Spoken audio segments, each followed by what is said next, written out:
So John is the co-founder of the CEO Advantage, which is a coaching and consulting firm designed to help organizations translate vision into execution and results.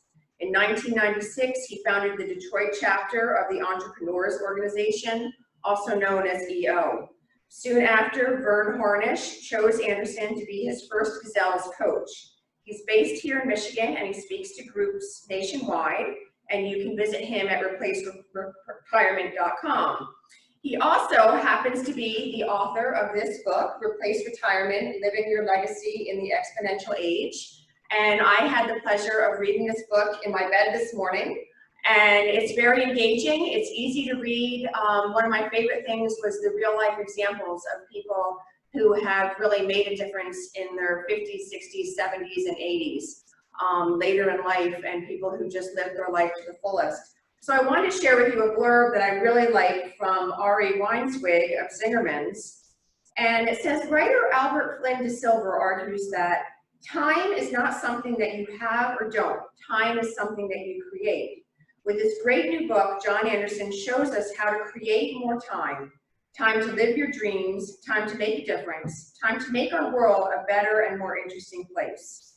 If you're heading towards or at midlife and feeling like time is running out, think again, and then make time to read this mind-opening book.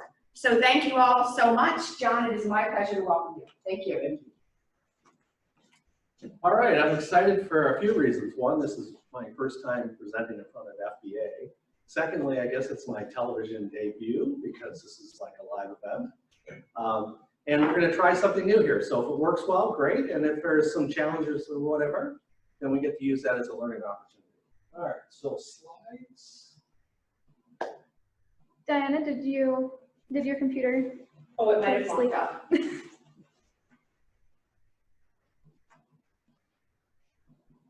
No. What do we do?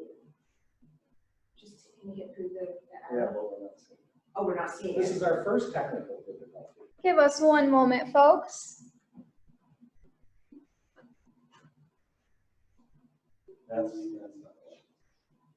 All right. Looks like we just had our media pause. All right. There we go. Okay, perfect. All right. Back on. Also, I did want to say, if anybody has questions, please send them in as the speaking is in, and we'll do questions and answers at the end. All right. So back to living your legacy. So this is my legacy, learning how to do new things, having PowerPoint slides lock up. But really, this is an important conversation, and it's regardless of age, although I'm going to gear it a little bit to an older group. We're all living our legacy each and every day, and we can do it by design or it can happen to us. So let's talk about how we make it happen the way we want. All right, so I talk about three ideas here. One is I want to introduce this idea of sort of shifting your mindset and looking at the world from less of a linear point of view and more of an exponential point of view. And it's really relevant with the COVID situation going on right now. We're going to talk about this idea of sort of shifting the paradigm, what retirement looks like, and also how you live your life intentionally. And that's through a tool we call Legacy Map. So I'm excited to introduce that to you. Okay, so how many of you remember falling in love? Well, we all do, right? And sometimes we fall in love several times in our life. And so let me take you back to that experience. When it first happens, and I call it the love bubble, you enter the bubble, and it's like, I've met the perfect partner. Oh my God, she's beautiful, and she's intelligent, and she's so smart and put together, and you know, I think I've met my soulmate. And then inevitably that bubble bursts, and love shifts from being a noun to a verb. And those of us who are intentional and purposeful about our relationship can always remain in love and grow that love. Well, I use that metaphor with you because I think retirement's the exact same thing. When you meet somebody who's just retired, you talk to them, they're like, so what's it like? And they're like, oh my God, this is the best thing ever. We're visiting our grandkids, we're traveling, although less so today. And I don't even know how we had time to work before because we're so busy. And then that bubble bursts. And those who are intentional and purposeful about what they're doing with this next stage of their life tend to find a decline. And I see that decline more often than not, which is part of the reason for the book. Okay, So I want to talk about this idea of what's my legacy. And as a young man, my legacy was how can I live a rich and abundant life? And it was also a lot of financial security. And I assume, like I assume many of you, that if I could build a financial fortress for myself, my children, and my grandchildren, that I would have accomplished what I'm supposed to accomplish. I would reach Maslow's hierarchy of needs. And having done that at an early age, I realized that I was still left wanting. That although I had the financial security, I wasn't finding purpose and meaning in my life. So that went on, and I had the opportunity to meet Peter Diamandis along the way. And Peter introduced this idea of disruption. And so Peter Diamandis is, if you're not familiar with him, I strongly recommend reading this book. It's Abundance, Why the Future is Better Than You Think. And he's had several follow-up releases from that book. The most current one is The Future is Faster Than You Think. Thanks, Steve. And so Peter, I've been in this program for about 8 years, and Peter always challenges us, either you're going to be a disruptor or you're going to be disrupted by the pace of change and technology. That this exponential age we're in is going to disrupt you. So we put together this model, because Peter doesn't really talk about this. He's so accustomed to this. He's been in this space for such a long time. He doesn't really go through this process anymore. But the first stage of the process is like, well, this isn't really going to happen to me, or it isn't happening to me. And really our COVID experience is a little bit of that, right? You're seeing that reaction in various people where it's like, this is just going to pass, right? So that's the first stage of disruption. That's what it feels like. The next stage of disruption is this idea of, well, maybe there is something going on, and oh, I can see how Ford Motor Company is going to be in a lot of trouble. Boy, those guys, with autonomous vehicles and electric vehicles, and recently they just let Jim Hackett go as CEO, a former Steelcase CEO. Boy, they're going through all this disruptive change. I hope they get their act together. The third stage of disruption is like, oh, crap, this is happening to me. And what am I going to do? What would it look like to be disrupted? So I did a presentation to the Grand Rapids chapter, and in it I had a slide talking about this with data from Star Trek. So if you remember the Star Trek series, there was this data, and essentially what he was artificial intelligence. He was not a human being. He looked like a human being. He had human being type of behaviors, and he was a valued member of that leadership team. But he was essentially artificial intelligence. He was like the Watson IBM supercomputer. And what was great about data is he could tell him everything about the past and do all kinds of projections about the future. So think about me, I'm a business coach, and imagine artificial intelligence displacing me in the room through virtual reality. And oh, by the way, you can mock up that virtual reality as Jim Collins or Abraham Lincoln, whoever you want. So you got this AI that can tell you anything about your business, do all kinds of projections where it's going. Do you really need me? And oh, by the way, I'm like really expensive compared to that. I mean, I figure a service like that could get down to like $99 a day. So I said, I'm going to be disrupted by this pace of change in technology. So the sort of fourth thing is, okay, where's the opportunity? Now, again, I'm giving you a lot of information quickly because I've been exposed to this, but this took years. It didn't happen at once. I sat down and I said, okay, I'm a baby boomer. I'm entering this stage it would be called retirement. I don't necessarily want to retire, and I'm not even sure based on my reading that it'll work. So maybe I could be a disruptor to the current notion of retirement. Maybe I could shift that paradigm. And so essentially jumped into the game. So I think what we're going through right now with COVID is another one of those opportunities in the sense that perhaps I can be a disruptor versus disrupted. Okay. So what I chose to disrupt is retirement. So I'm replacing retirement with intentional living. And that's essentially what the book's all about and our purpose. This is tough because I'm looking backwards there. Okay. So here's the natural span of life as we know it and are accustomed to what we grew up with, which is we grow up, we go to school, we get a job, we grow it into a career, and that's kind of like our pinnacle place in our career. We have a family and so on. And then we decide we're going to retire, it usually happens around 65, and we go into this kind of slow down mode. And hopefully, one day you just sort of die in your sleep. Sounds like a great dream. I'm up for that. But is that really the way it happens? So the model that's been shared with us about what retirement looks like is you get to spend time golfing or some leisure activities. And why not? You know what? You worked hard, you earned it.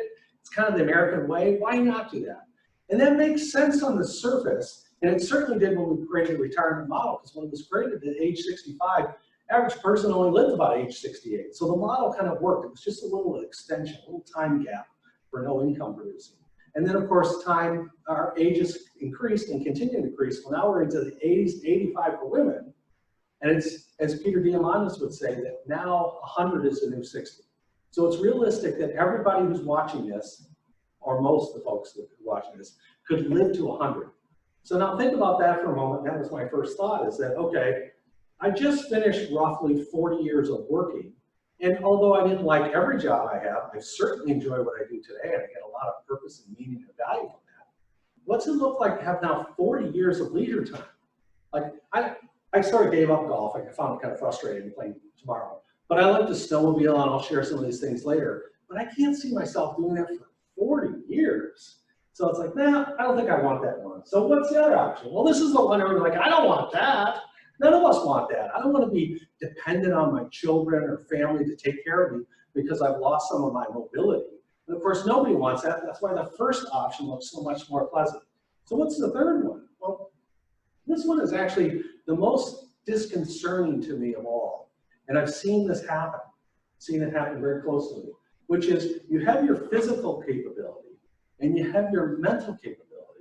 But you wake up in the morning and you don't know what your purpose is. You don't know what you're supposed to do today. And again, I don't know how many of you got that sort of experience when we're living at home, but it's like, how do I organize my day? All of a sudden you got all this sort of free time. And so you kind of go into leisure mode because that's what you're most used to doing. And so you have this sort of conflict going on and stuff. What do I do with my time? And it doesn't just go on for a couple months like we've experienced. It goes on for years and for decades. Again, if you live another 20 to 40 years, 20 to 40 years of sort of waking up in the morning like, what am I doing? And what am I supposed to be doing?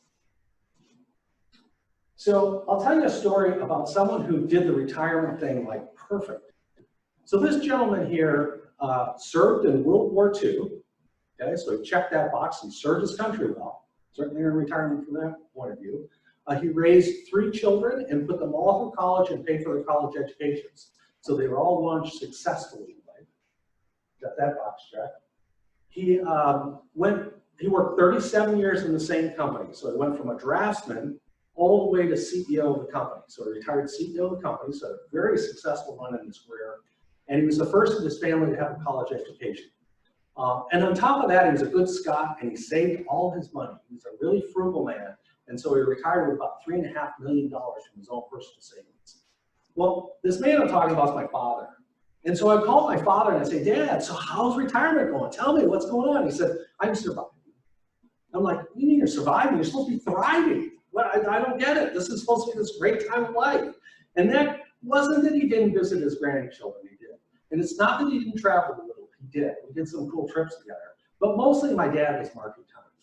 And the guy who had been CEO of the company within just a few short years was a shell of a former man. And one time he would ask us what we're doing every week, and I'd say, oh yeah, I played golf last week. I said, oh yeah, you know, when I was younger, I could hit that ball down the fairway and run, which is always what bad golfers say, right? I wasn't so good on the green and the putting and so on, but boy, I could hit that ball a mile. And so, Dad, why don't you take up golf and we'll play the next time I'm in town? Oh, I can't do that. What do you mean you can't do that? Well, you know, I can't do it. And so that was kind of his answer to everything. So in 37 years, he goes from being a draftsman to CEO, but in 37 years of retirement, he couldn't pick up the game of golf. So I learned a ton of things from my father, and I'm blessed to have that man in my life. But one of the biggest things I learned is that it's not the way I'm going to live the second half. And I don't encourage you to do it either. Now, where did he get that from? Well, obviously, it's kind of the old 1950s. I was born in 1958. It's the old model there. And if you think about it, you had this sort of ideal family, and it was the American dream. Your kids do better than you. And this was all kind of the program that we were introduced to as we grew up. And if you think about it also, you know, when I started, when I was a young man, we had not only rotary phones, but we had a shared line. You had to wait for other people to get off the phone and get on. It was a party line. So if you look at how fast technology has ramped up with our personal phones and You know, at this period, 1950s, we hadn't put on a man on the moon. We didn't have the medical advances we have today. It was a completely different world. So if we fast forward to today, we have more technology, more information power on our wristwatches and our smartphones than even Bill Clinton had when he was president of the United States and Air Force One. We've not only sent a man to the moon, we've privatized space, again, thanks to Peter Diamandis, and now we're talking about taking people to Mars. Medical science is like off the charts. One of the other exciting things is going to Abundance 360 every year, and they limit the number of attendees, but you can sign on digitally. They have all thought leaders in every area: AI, robotics, 3D printing, health and wellness. And so some of the guys talking there, they're saying that if you can survive this next decade, the chances of your life actually increasing longer switches. So the first time in the history of mankind, every year we live longer, the chances of our living yet another year longer, the odds go against us. That's going to shift in this decade. They're going to cure cancer in this decade. You're going to be able to, this is really exciting, you're going to be able to repair your knees with new cartilage, your skin will look younger, your hair will grow back. There's some really cool things coming down the pike in this decade. And then, you know, we know that it's an entirely interconnected world. So I guess one option for that picture earlier, waking up in the morning, I could get up and say, Alexa, what do I do today? What's my purpose? So maybe that's the solution.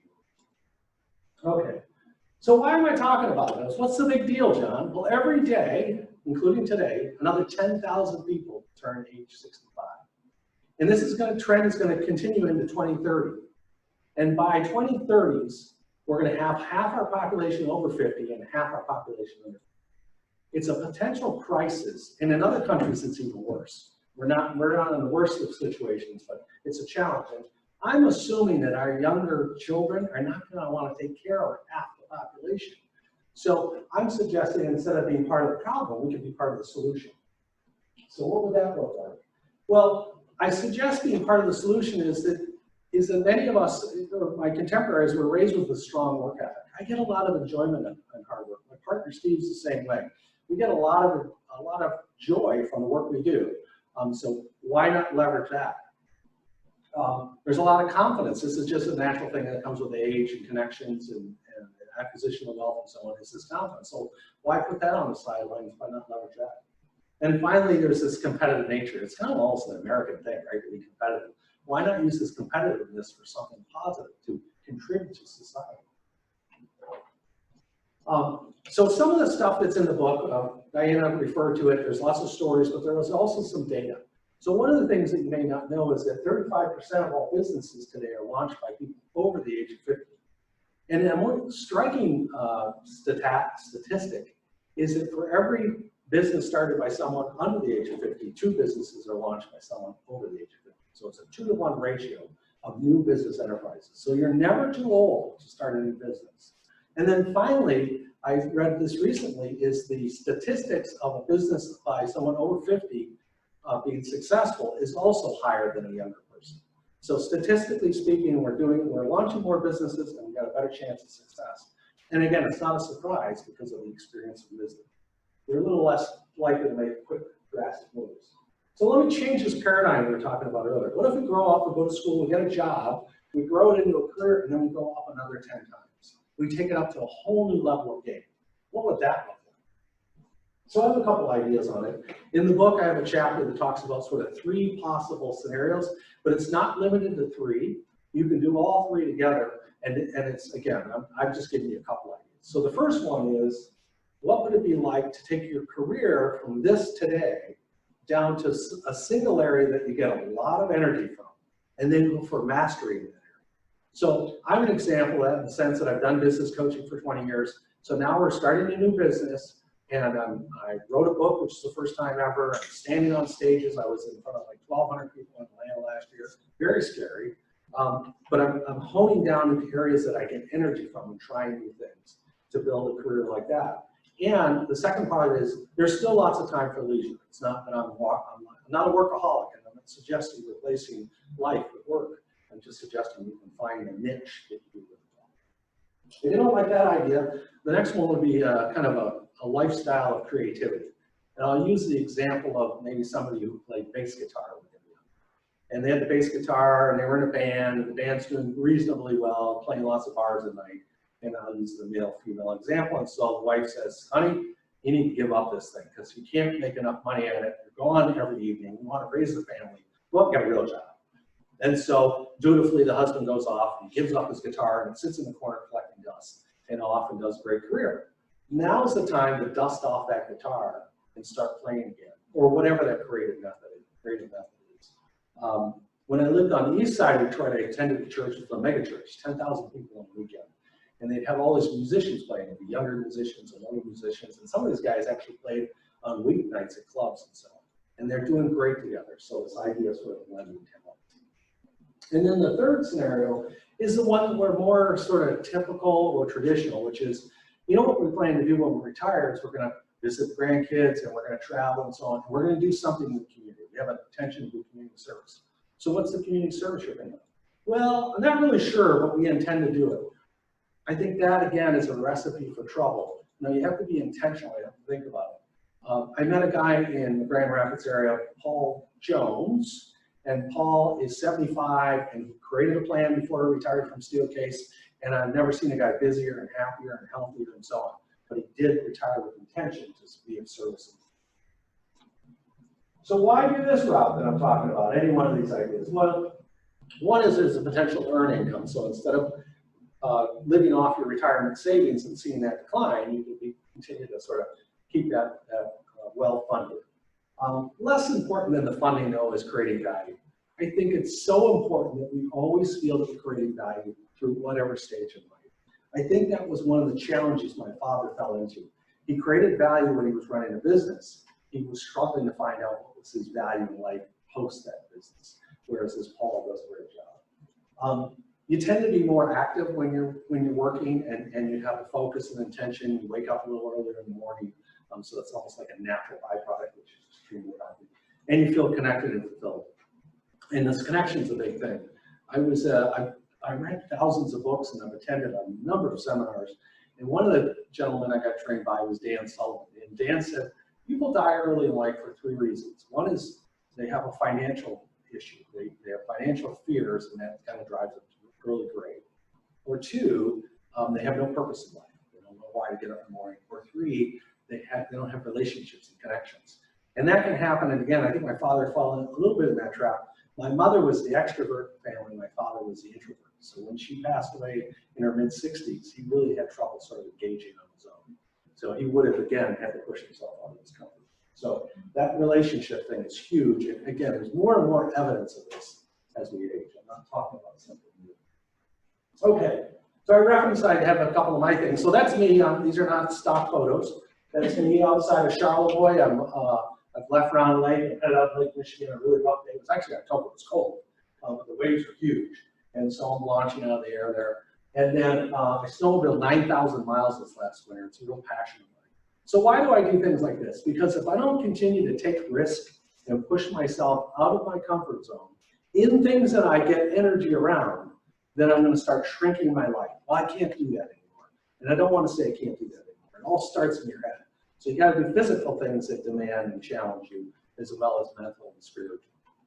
So this has been a really important part of my life. The example I said earlier, writing a book and continuing to write, and actually we're going to start shooting some videos this month. These are all areas that I'm new to and not comfortable with, just like today. This is a new experience for me. So got to do things that are outside my comfort. All right. So this is easy, right? I get it, John. This has been interesting. I'll get your book. I'll start taking some risks. I'll look for areas to focus my energy on that I get a lot of focus from and energy and purpose. I got it, right? No. It's not easy for me. It's not easy for my partner, Steve. It's not easy for any of my clients. So what we've done is we've created a tool. It's called the legacy map. And the legacy map has a number of components. I'll give you a brief overview, and then it's introduced in the book, and you can certainly reach out to us for more information. So the first thing it does is it challenges you to think of life exponentially versus linearly. So if I ask the average person, so how old do you think you're going to be when you die? The answer is, I don't know, 80-ish, maybe 90, because my grandmother lived to 90, right? So we base it on some past event. So the first thing we do is we kind of challenge that thinking and we move that number up. So originally my number was 103, and more recently I moved it to 111. it has to be a number that you can get your head around. I can get my head around 103. Now I'm starting to feel like more comfortable with 1200. So the first thing is, what's that number? And you got to kind of feel that out for a while. Then as we describe what life looked at 103, you'll see examples of mine in the book, or whatever your number is, 105.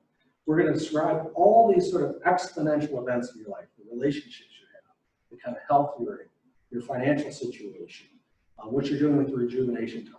How are you living and thriving, not surviving?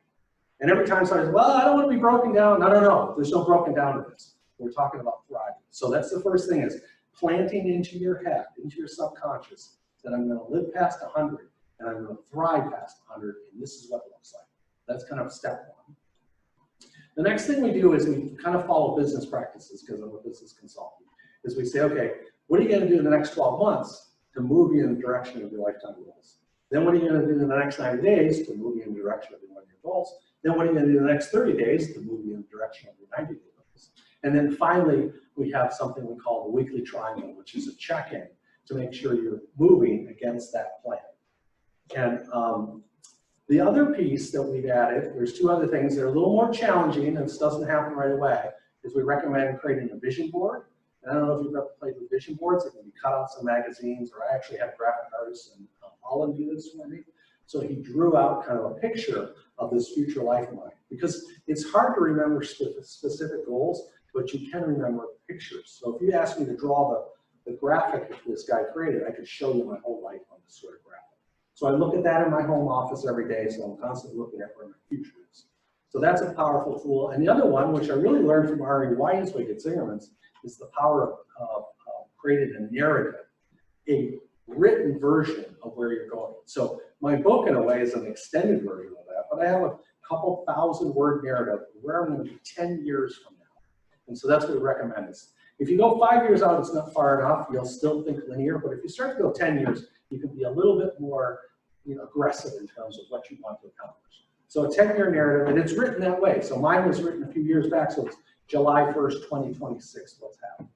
Okay, so we got our lifetime goals. We got our 10-year narrative. We got our 1-year, our 90-day, our 30-day. I mentioned this weekly triangle. This is something that Steve and I started working on last year. Best thing we ever came up with. It's like a little huddle you have every week with 2 other people. And you could call them accountability partners, but the accountability piece is almost a little less important than the interaction of the group. And it has an agenda, and I'm not going to go through the whole agenda, but I'll tell you kind of what I think are the 2 most powerful pieces of this. And they're so simple, you're going to get it immediately. The first thing we ask in this agenda is, what's your purpose? Not like fuzzy purpose. I don't know what's this. You need to name your purpose, and you need to own your purpose. So my purpose is to inspire and challenge leaders to achieve their greatest personal potential. So I know exactly what it is. I live that every day. And the more you recite that, you can imagine reciting it over and over, you start to really own it. So that's the first thing. So let's say it again and again and again. And then we ask, how did you live in the last 7 days? Now, Brandon Bissell is one of the people in this triangle. He does this every week. We're on a call. Brandon, he has to say his purpose. How did you live in the last 7 days? And it starts to transform how you look at the world and how you show up in the world. And it's aligned to what's most important, the whole definition of your life. That's pretty important stuff. Then from the other side of it, we say, okay, what are you focused on the next 30 days? What's your number 1 thing you need to accomplish in the next 30 days? You need to move forward. Quadrant 2, important, but not necessarily urgent, although it could be urgent and important. What are you doing in the next 7 days to move that forward? What did you do in the last 7 days to move that forward? So we're keeping you focused on what's the most important thing right in front of you, which people struggle with all the time, and what's the most important thing in your lifetime. Simple as that. The other components of it, if we got a legacy map, we got a map where we're going, we've got a tool to work by every week, then we have what we call this character compass. And the character compass is really to navigate life with, as the name implies, and it includes your purpose. We help you to find your purpose, get down to that one easy to remember sentence. We have core values, not for your business, but for your family. Now, they may overlap in business, that's totally fine.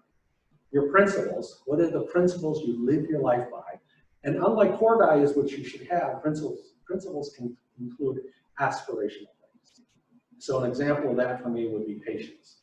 My father did not teach me patience as I was growing up, and I've struggled with it a lot in my life, but by keeping that as a principle and reminding myself of that, I've become a little bit more patient every And then finally, what are your high payoff activities?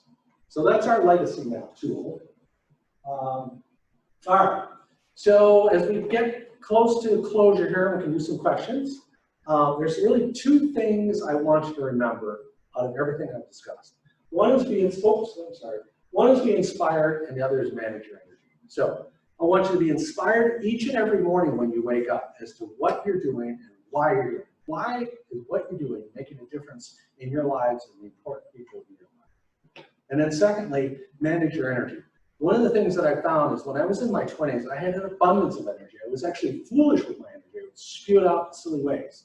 Today, I don't do that. I have to be much more diligent about my energy. So what are the relationships that give me energy? What are the actions that give me energy? Who am I spending time with that gives me energy? What are the books I'm reading that give me energy?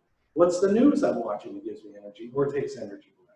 So very selective. Those are the two pieces, manage your energy and be inspired. Okay. So what we suggest in the book is we're really making 3 promises or commitments to you. One is you're going to live your second half of your life better than your first. So if you had a good run of the first half of your life, and I did, you're going to make the second half even better. That's the watermark. 2, to add 10 to 30 years of purposeful living. So we've talked about this idea that we tend to stretch people's ages up. We do it with 99% of people. But the second piece is that, it's purposeful. You know why you're adding these extra years on your life, not to be disillusioned. And then finally, you're living your legacy by design every day. See, we're all living our legacies. I'm living my legacy right now. But now it's by definition. And the cool thing on that is that, God forbid something happens to me tonight, I think my children could do a reasonable job of describing who their father is, what he valued, and what his role was. And they'll remember that. And part of the kind of inspiration for my writing the book is my grandfather wrote the book. He came across from Scotland at age 15 to work for the Hudson's Bay Company and be a fur trader. And so maybe that's where my whole going out in the wilderness and riding, I've ridden from Ontario all the way east from Quebec and back on the snowmobile. I mean, this is nothing, I'm not doing it on the dog's sled, but I get some of that because I get to read about my grandfather. I'm like, well, if he had the courage to leave his family at age 15 and start off on his own, this is nothing. What I'm doing is nothing by comparison. So I think that's, write a book if for no other reason than for your grandchildren. They'll appreciate it. So what is living your legacy as a leader? This is a cool one. This is kind of new. This is another piece I added recently. I don't know how many people in our audience are familiar with DevOps. And by the way, I wasn't until like 2 weeks ago. So it's a technical firm that firms use, and it's sort of a mixture of development and operations. And as I understand it, in layman's term, I'm sure there's people out there who do a much better job of explaining this than me, is that companies like Amazon and Microsoft and Apple and Netflix understand that if their technology fails, if people are frustrated with that technology, they're going to spend a lot of money and time on customer service, and they're going to spend a lot of time repairing that software, which means they can't release the next software, which means they can't innovate to the next thing. So what they understand is they have to set aside 20% of their time and budget to work on what's next. They need to make sure that they're not working in the business, they're working on the business. They're making sure that that software platform is secure so they can experience this exponential growth.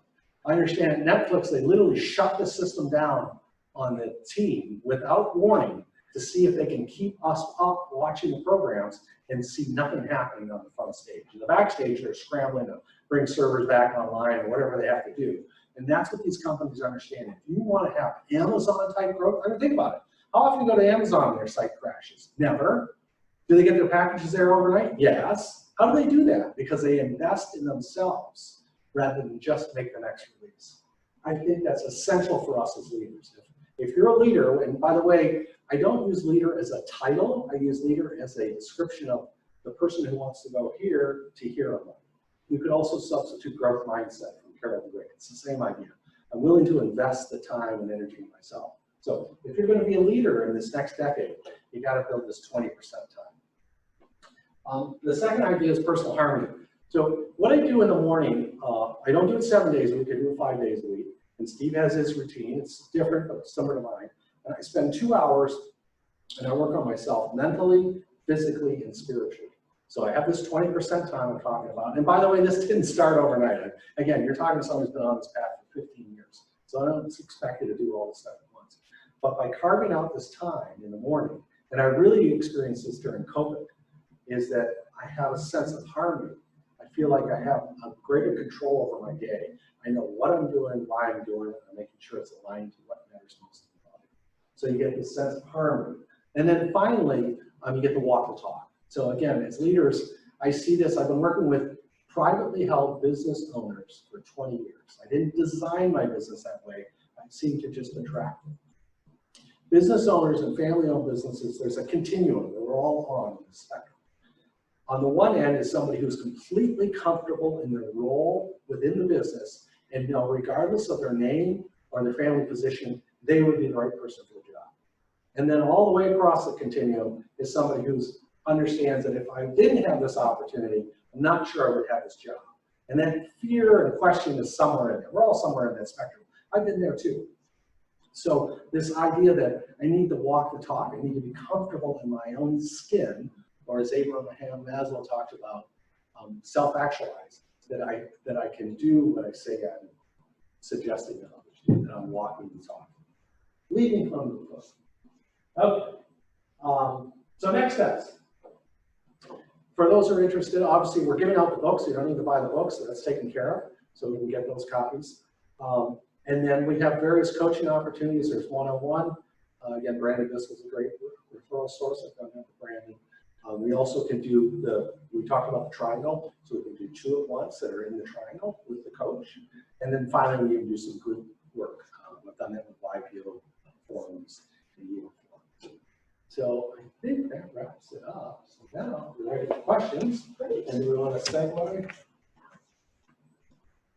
So we have about 20 minutes left. John, thank you so much. That was terrific. It really resonated with me. As a lot of you know, I will be leaving FBA within the next 6 to 8 months. And I'm thinking about what do I do next and where do I go from here? So that was really relevant information to be thinking about. We have about 20 minutes. If you have a question, please send it in the chat box to all panels and attendees. I have a computer over here as an attendee, so I can read the questions and get for it. So, just to get started, we're gonna sit down. Yeah, let's sit down. We're gonna sit down, and I have a question to start for you, John. And this was one that came to me as I was reading the book this morning. Should people enhance the talents they already have in retirement or be open to new learning and new experiences? Yes. Yes. I think it's both, and we talked about that in the presentation. It's this idea that I need to continuously challenge and put myself out of my comfort zone. But then it's like, okay, well, does that mean I jump out of an airplane? Perhaps, but not necessarily.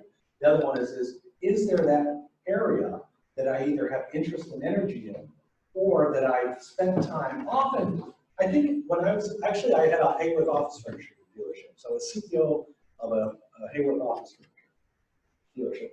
And, you know, here's the role. I didn't like all the aspects of that role, but I did like certain parts of it. I liked the employee development, and I liked the learning and growth. And so I sort of designed my career that way. And I think everybody has that in their career goal. Is, again, when we're younger, we're sort of doing stuff because we have to do it. As we get sort of more in that center career stage, we know we have a certain set of talents. Now it's this idea, what about shrinking that down into something narrower, getting better at that, and or trying some new things. Good, well, thank you. I wanted to ask, and you alluded to this a little bit, how has COVID affected our approach towards living our legacy? Has it changed things, or is it just kind of a blip that we need to deal with? Yeah, that's an awesome question. I'm not the leading authority on this, so I'll just give my sort of 2 cents. The one thing I alluded to in the presentation is that when we all went home, so for me, home was a place of relaxation, and it was also a place of what I would call buffer activities, when I'm sort of paying bills, organizing, and so on, but it was not a place where I worked. Okay? So I tended to work on the road. I would drive to Detroit, or if it's local, I can meet with somebody here. And I go through my sort of 2-hour routine, and then I go in and work with them. And I don't check email. I have a whole way of staying out of the noise. And so now I'm at home, and we're gonna, at first we sort of weren't doing anything, and then we're doing the video calls. And so I realized I had to quickly adapt my same process that I was using on the road to home and treat these home days as these focus days. And so Steve and I were blessed to use some of that extra time to work really hard on our replace retirement business. So it was that idea that I better create a process, a ritual, a rhythm every day for working at home. And so I think we're seeing the advent of that. Some people are doing quite well with that, and others are sort of still struggling. So there's that piece, and I'm sure there'll be lots of books and resources on that. On a larger scale, it was really where I got excited about that DevOps thing. And this was just a couple of weeks ago with my business partners on the CEO Advantage. We go off-site a couple times a year. And that idea that I've been a big proponent ever since Stephen Covey wrote The 7 Habits of Highly Effective People. He talks about his time quadrants, quadrant 1, quadrant 2, quadrant 3, quadrant 4. And quadrant 1 is what's urgent and important. Quadrant 2 is what's important but not urgent. And then you can minimize 3 and 4. I always say if you're in a leadership position, the reason you got the leadership position, the reason why you're sitting at this executive table right now is you're really good at quadrant 1. You can deal with things that are important and urgent, and you stay away from miscellaneous stuff. However, this is where I was going at earlier. I think in order to lead at the end of this decade or during this decade, you've got to get really good at quadrant 2, which is the things that are important but not urgent. And that means you got to build in the time and the structure and the discipline for it. And Covey had remarked back, this is 35 years ago, whatever it was, he said, not some progress, all progress is made in quadrant 2. So I kind of gleaned on that years and years ago, but I got to create this quadrant 2 time. Now I think because of COVID, it's just a mandatory thing. That's another one of these shifts because what Peter Diamandis had talked about, this idea of disruption. COVID is an example of what disruption looks like. It comes really fast, right? It just, who expected it? It's like all of a sudden your world's upside down. Assume there's going to be more of that coming over the next decade. So how do you prepare yourself for it? You build in that sort of quadrant 2 time, slow your world down. Ari's big into this. He talks about mindfulness. So I've added meditation. That was a new thing to do. So this idea, how do I slow my world down, kind of get clear on the map and the route, and then engage into it. I think that's so interesting. It's one thing that I've noticed with COVID is that intentionality, being intentional every morning. And the mornings where I don't have a plan, like you said about even retirement, not having a plan, are my worst days. I feel like I don't accomplish as much. I don't feel, whereas if I wake up and I say, today I'm going to do this, this, this, this, and at the end of the day, I feel like it's a life well lived or a day well lived. And I find the fear thing creeps in faster without that structure. Yes. And that's kind of, in any service thing, right? If you're feeling bad, you go serve other people and you feel better. But it's kind of the same thing in COVID, is that if I don't do something of value or service, I start to feel bad or fearful that maybe this whole thing's going to swallow me up. And again, as leaders, we can't afford that. Like the team's looking for us for, stability and focus. So I don't think we can take a pass. It's time to step up. Step up or step up. It's true. So we have one question. We have, could we get copies of this recording? I would like to share this with people who couldn't make it today. We will be doing copies of the recording. So thank you for your question. We will be sharing that, and we would love for you to share that with everybody. So I am getting questions in the question and answer panel.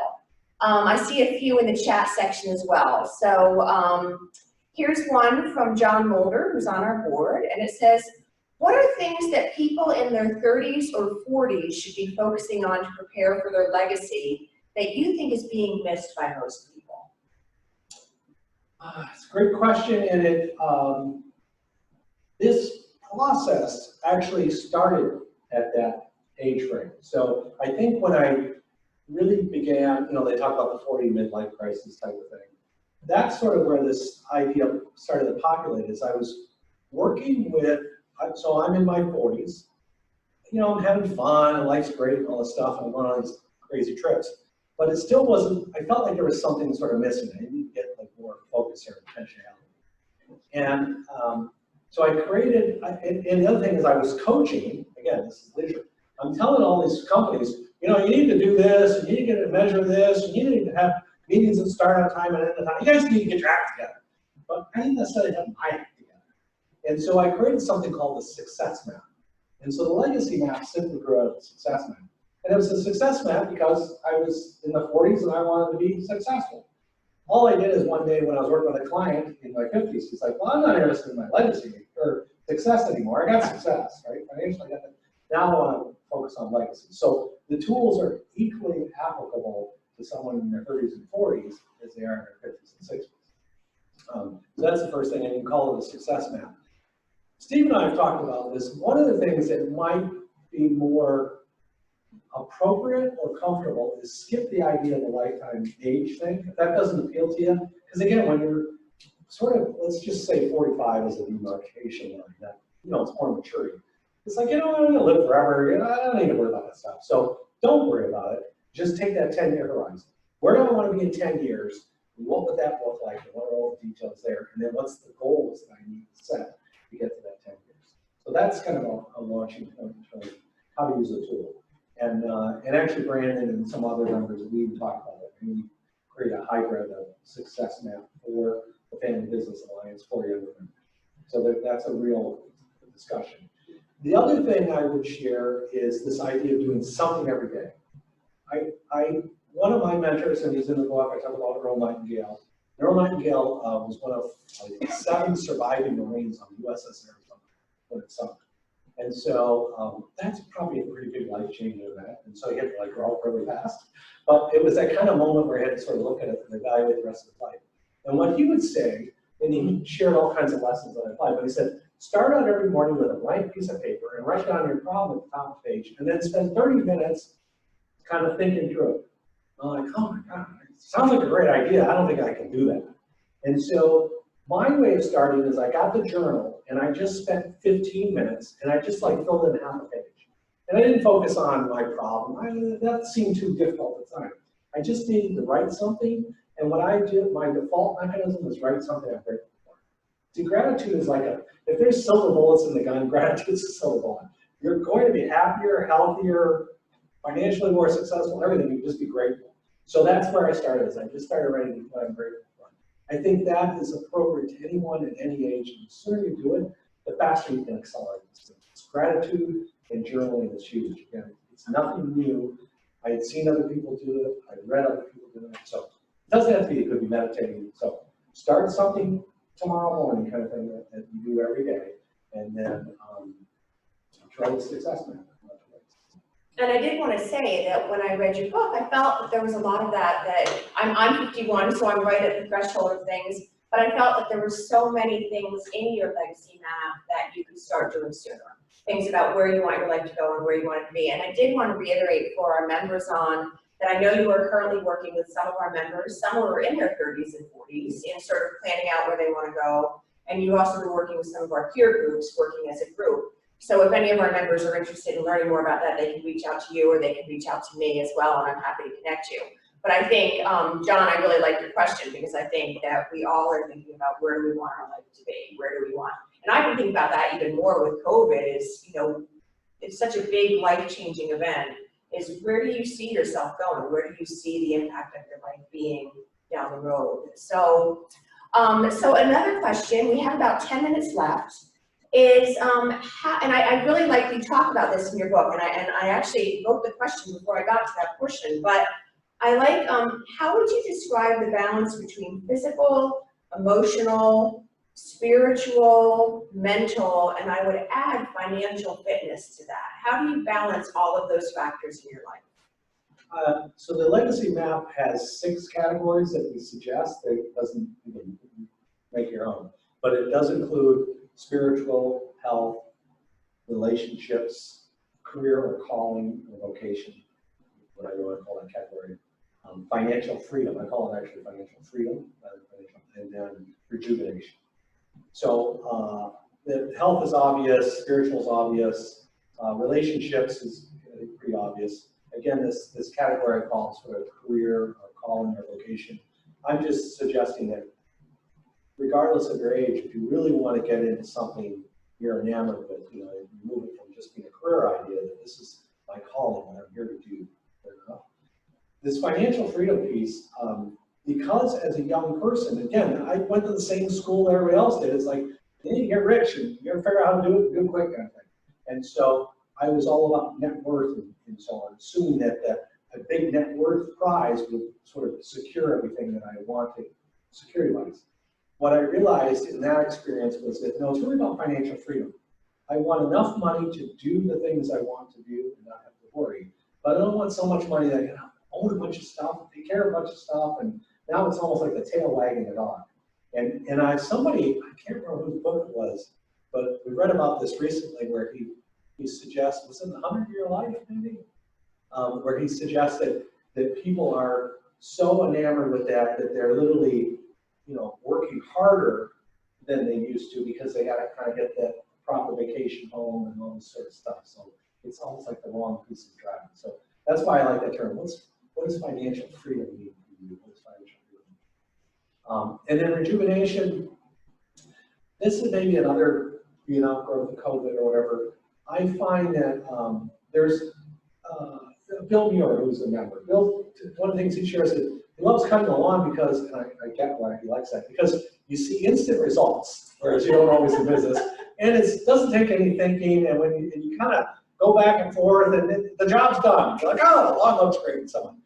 And I would say that is a relaxing activity for Bill, but I don't think it's rejuvenating. It's not meeting that criteria. So there's things we need to do to relax and unplug on weekends, but we also have to design what is rejuvenating for me. And I'll share this, and this is fairly common for most people, is that it's outdoors, it's physical, usually physically demanding. It can be with other people or by myself.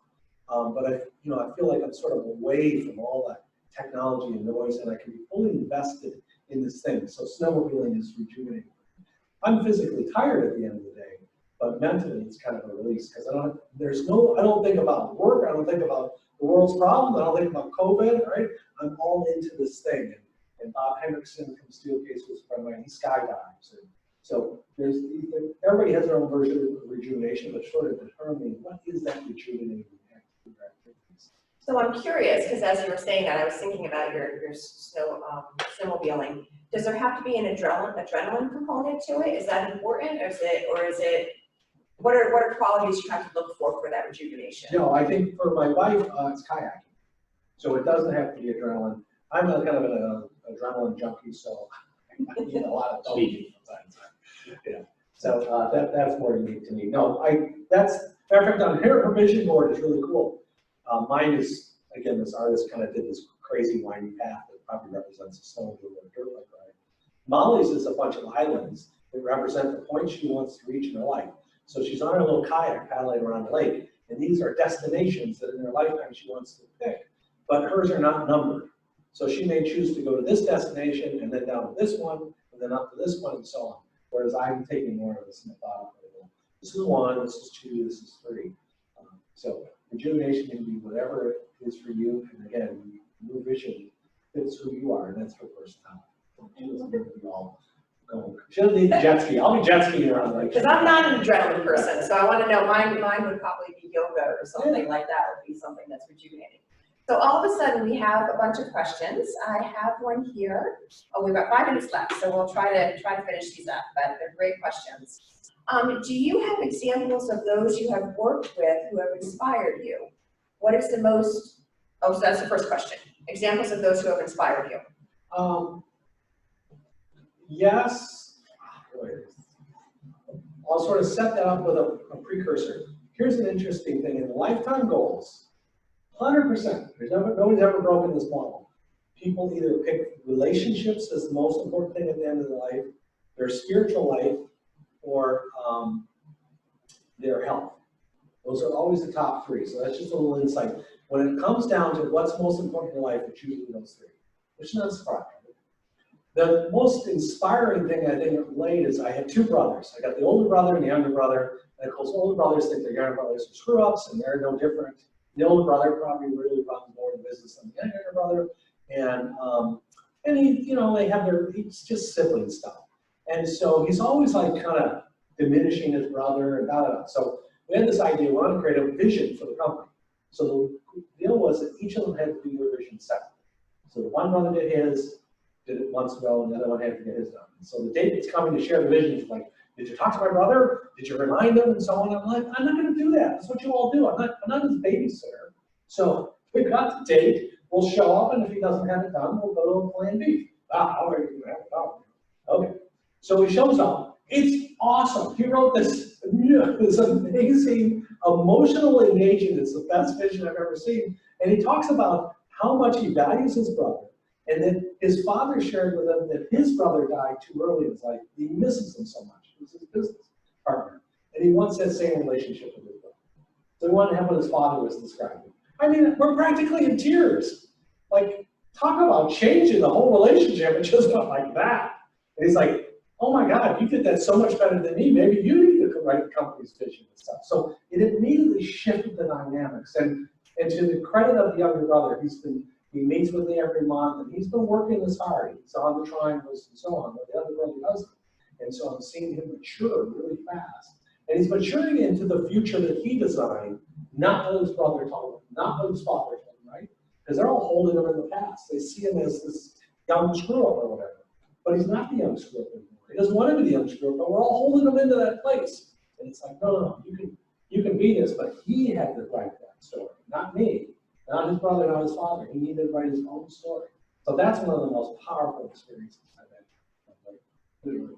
Wow, well, good. That's amazing when you get into people's minds a little bit. We have a question. What is the most common rationale you run into that inhibits people from living their legacy? Most common. Why don't we give a couple comments? One is that we're not taught this stuff. So when I originally, way back when I introduced my father to Earl Nightingale, I said, hey, Dad, you set goals? Like, do you do all this stuff? I was excited. Like, I don't do that crap. I think that's exactly what he said. Maybe it's been a long time. But I kind of like, so I could have accepted what he said, or I just chose to dismiss it. Like, I'm not going to believe that. That's his belief. I'm going to carry it on.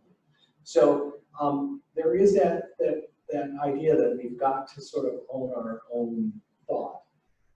And I've lost track of the question. It was just basically what inhibits people from living. What are excuses or what are reasons people don't do this? So one excuse is we're not taught this in school yet. We're not very much. So that's kind of weird. We don't do that. My friends don't do that. My parents don't do that. So I don't do that. Or others will sort of be dismissive. It's like, well, you don't need to do that. Or and maybe this is why most of us, if I ask people, do you have goals? They'll say yes. And then if I ask, have you attained the goals, the things you really wanted? Most people say, yeah, in the reflection, right, I sort of got what I wanted. Do you write them down? No. Why? Because sometimes you don't achieve your goal when you think you're going to achieve your goal the way you want to.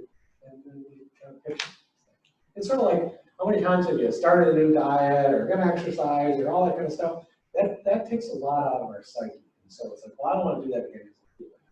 And so I think that limits it. And so we try very hard in our process of keep painting this, like I did with the two brothers. Let's just keep painting this future and stay on the path and do these practices and you change your beliefs. So I'll add one other piece.